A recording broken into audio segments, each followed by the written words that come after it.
Assalamualaikum warahmatullahi wabarakatuh. Perkenalkan, nama saya Sahruli Sri Damayanti dengan NIM H052331. Nah, di sini saya akan menyelesaikan tugas mata kuliah media pembelajaran, di mana tugasnya ialah media pembelajaran yang diampu oleh Dr. Evi Segarawati Amri, MPD. Adapun beberapa materi yang akan kita bahas yakni mengenai pengertian media pembelajaran, tujuan media pembelajaran, fungsi dan manfaat media pembelajaran, pengenalan beberapa media pembelajaran, jenis klasifikasi media pembelajaran, contoh-contoh dan pemilihan media pembelajaran, serta media pembelajaran berbasis audio-visual. Pembahasan yang pertama yaitu mengenai pengertian media pembelajaran. Nah, media dalam proses pembelajaran merupakan perantara atau pengantar sumber pesan dengan penerima pesan, merangsang pikiran, perasaan, perhatian, dan kemauan sehingga terdorong serta terlibat dalam pembelajaran. Proses pembelajaran pada dasarnya juga merupakan proses komunikasi, sehingga media yang digunakan dalam pembelajaran disebut media pembelajaran. Selanjutnya yaitu tujuan media pembelajaran. Nah, tujuannya adalah untuk mempermudah pendidik dalam menyampaikan informasi materi pembelajaran yang akan disampaikan agar mudah dipahami oleh peserta didik. Tujuan lainnya yaitu untuk merangsang minat belajar, memotivasi, dan memperlancar interaksi antara guru dan siswa. Nah, media pembelajaran juga dapat membantu siswa memahami materi pelajaran secara sistematis. Selanjutnya yaitu fungsi media pembelajaran. Berikut ada beberapa fungsi media pembelajaran, khususnya media visual yang dikemukakan oleh Levy dan Leeds. Yang pertama yaitu fungsi atensi, di mana menarik dan mengarahkan perhatian siswa untuk berkonsentrasi kepada isi pelajaran yang berkaitan dengan makna visual yang ditampilkan atau menyertai teks materi pelajaran. Kemudian yang kedua yaitu fungsi efektif.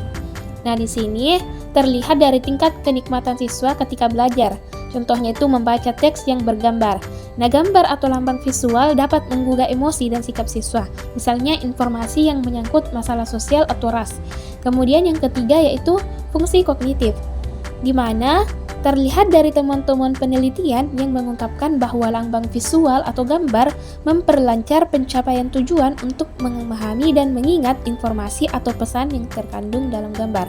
Kemudian yang terakhir yaitu fungsi kompensatoris.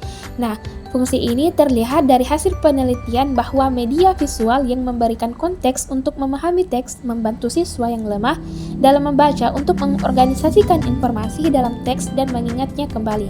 Dengan kata lain, media pembelajaran berfungsi untuk mengakomodasikan siswa yang lemah dan lambat menerima dan memahami isi pelajaran yang disajikan dengan teks atau disajikan secara verbal.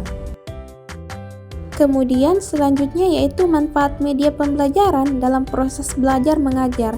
Yang pertama yaitu media pembelajaran dapat memperjelas penyajian pesan dan informasi sehingga dapat memperlancar dan meningkatkan proses dan hasil belajar. Nah, yang kedua yaitu media pembelajaran dapat meningkatkan dan mengarahkan perhatian anak sehingga dapat menimbulkan motivasi belajar, interaksi yang lebih langsung antara siswa dan lingkungannya, dan kemungkinan siswa untuk belajar sendiri-sendiri sesuai dengan kemampuan dan minatnya. Yang ketiga yaitu media pembelajaran dapat mengatasi keterbatasan indera, ruang, dan waktu.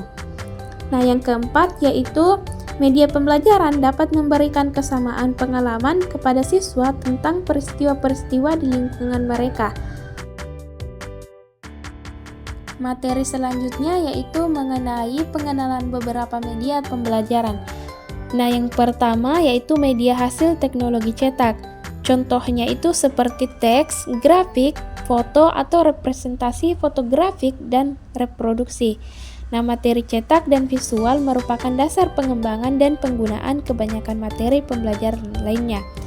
Kemudian yang kedua yaitu media hasil teknologi audiovisual, di mana teknologi ini menghasilkan atau menyampaikan materi dengan menggunakan mesin-mesin mekanis dan elektronik untuk menyajikan pesan audio dan visual. Kemudian yang ketiga, teknologi berbasis komputer. merupakan cara menghasilkan atau menyampaikan materi dengan menggunakan sumber-sumber yang berbasis mikroprosesor. Kemudian, yang keempat yaitu teknologi gabungan. Nah, di mana adalah cara untuk menghasilkan dan menyampaikan materi yang menggabungkan pemakaian beberapa bentuk media yang dikendalikan oleh komputer. Nah, selanjutnya yaitu mengenai jenis klasifikasi media pembelajaran. Ada 5, yang pertama yaitu media berbasis manusia. Contohnya itu guru, instruktur, tutor, main peran, kegiatan kelompok, dan lain sebagainya. Yang kedua yaitu media berbasis cetak. Contohnya yaitu buku, penuntun, buku latihan, alat bantu kerja, dan lembaran lepas. Kemudian yang ketiga yaitu media berbasis visual. Contohnya seperti buku, alat bantu kerja, bagan, grafik, peta, gambar, transparansi, dan slide. Kemudian yang keempat yaitu media berbasis audiovisual. Contohnya yaitu video, film, program selektif, dan televisi. Kemudian yang terakhir yaitu media berbasis komputer. Nah, media ini adalah pengajaran dengan bantuan komputer menggunakan interaktif video dan hypertext. Selanjutnya, contoh-contoh dan pemilihan media pembelajaran. Yang pertama yaitu media pembelajaran yang sesuai dengan tujuan. Maksudnya di sini adalah perlu dikaji tujuan pembelajaran apa yang ingin dicapai dalam suatu kegiatan sehingga kita dapat menggunakan media pembelajaran yang tepat. Kemudian yaitu kesesuaian dengan materi pembelajaran. Nah, tentunya bahan atau kajian apa yang akan kita ajarkan pada program pembelajaran harus sesuai dengan materi yang diajarkan. Kemudian yang ketiga yaitu kesesuaian dengan karakteristik pembelajar atau siswa. Nah, maksudnya di sini adalah media harus familiar dengan karakteristik siswa. Dalam hal ini perlu diperhatikan untuk menghindari respon negatif siswa, serta kesenjangan pemahaman antara pemahaman yang dimiliki peserta didik sebagai hasil belajarnya. Kemudian yang keempat yaitu kesesuaian dengan teori. Nah, pemilihan media harus didasarkan atas kesesuaian dengan teori. Kemudian yang kelima, kesesuaian dengan gaya belajar.